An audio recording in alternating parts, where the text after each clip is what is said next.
নবীজির দাদা Abdul Muttalib সেদিন রাতে কাবা শরীফের ছাদে দাঁড়িয়েছিলেন। হঠাৎ করেই তিনি আকাশে একটি প্রজ্বলিত আলো দেখতে পায়, যেটা আরব থেকে পূর্বাঞ্চল সহ পুরো বিশ্বে ছড়িয়ে পড়ে। আলোটিকে দেখে আব্দুল মুত্তালিব অনেক অবাক হয়ে যায় আর তিনি দৌড়ে নিচে চলে আসেন।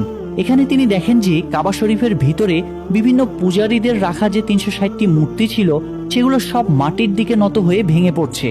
এরপর তিনি কাবাঘর থেকে বাইরে বেরিয়ে এসে দেখেন যে কুফা এবং সিরিয়ার মধ্যবর্তী স্থানে পানি প্রবাহ শুরু হয়েছে, অথচ বহু বছর ধরে এখানে কেউ পানি দেখেনি।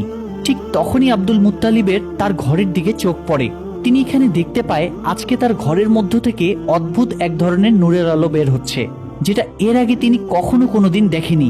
আব্দুল মুত্তালিব তখন ধীরে ধীরে তার ঘরের দিকে এগিয়ে যেতে থাকে, কিন্তু যখন তিনি তার ঘরের দরজার কাছে পৌঁছায় তখন তিনি দেখেন যে মা আমেনার কোল জুড়ে একটি ফুটফুটে শিশুর জন্ম হয়েছে, যার শরীর থেকে অসম্ভব পরিমাণে নূর বের হচ্ছে।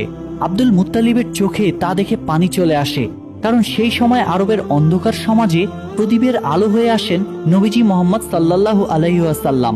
পরের দিন আব্দুল মুত্তালিব তার নাতির আকিকার জন্য উট জবাই করে গরিব দুঃখী মানুষদের খাওয়ান। সেখানে তাকে সাহায্য করছিল তার ছেলে আবু তালিব।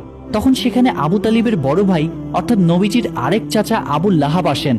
তবে গরিবদের সাথে একসাথে বসে খেতে হবে দেখে বাড়ির দরজা থেকেই তিনি চলে যান। আসলে আবু লাহাব অনেক অহংকারী লোক ছিলেন। অন্যদিকে মা আমেনার বুকে দুধ তৈরি হচ্ছিল না, তাই শিশু মুহাম্মদকে দুধ খাওয়ানোর জন্য একজন মহিলাকে ডাকা হয়। সে ছিল আবু লাহাবের স্ত্রীর দাসী। তাই আবু লাহাব ঘরে ফেরার পর তার স্ত্রী তার সাথে অনেক রাগারাগি করে যে তার দাসীকে এই কাজের জন্য কেন নেওয়া হলো। আসলে আবু লাহাবের স্ত্রীও অনেক অহংকারী ছিল। অন্যদিকে দেখা যায় ইহুদিরা মিলে কথা বলছিল। তারা বুঝতে পেরেছে কোনো বিশেষ শিশুর জন্ম হয়েছে, কারণ এ ব্যাপারে তাদের কিতাবেও স্পষ্ট বলা ছিল। ফলে যেদিন রাতে নবীজির জন্ম হয় সেদিন রাতের আকাশের সেই আলো দেখেই খ্রিস্টান এবং ইহুদিদের ধর্মযাজকরা বুঝে গিয়েছিল তার মানে সেই শিশু পৃথিবীতে চলে এসেছে। তবে ইহুদিরা বেশ চিন্তিত ছিল, কারণ তারা জানতে পেরেছিল যে কোনো ইহুদির ঘরে এমন শিশু জন্ম নেয়নি। তাহলে সেই শিশুটি কে হতে পারে? আর এজন্য তারা তখন সেখানকার অনেক বাচ্চাকে কিনতে চায় যেন সেই শিশুটি তাদের দলে আসে। এমনকি টাকার বিনিময়ে ভণ্ড মহিলাদেরকে দায়িত্ব দেয় শরীরের কোনো বিশেষ দাগের মাধ্যমে শিশু নবীজিকে খুঁজে বের করার জন্য। যাই হোক, এরপর দেখা যায় বাচ্চাদের নাম রাখার উৎসব চলছে। সেখানে বিভিন্ন বাচ্চাদের নাম ঘোষণা করা হচ্ছে আর সবাই মিলে আনন্দ করছে। এর মধ্যে সেখানে আব্দুল মুত্তালিব আসেন শিশু নবীজিকে কোলে নিয়ে তার নামকরণ করার জন্য। তিনি প্রথমে হাজরে আসওয়াদ মানে সেই কালো পাথরে হাত রাখেন। তখনই দেখা যায় কাবার দরজার হাতলটি দরজায় বাড়ি মারছিল আর সেই শিশুর শরীর থেকে নূরের আলো বের হচ্ছিল।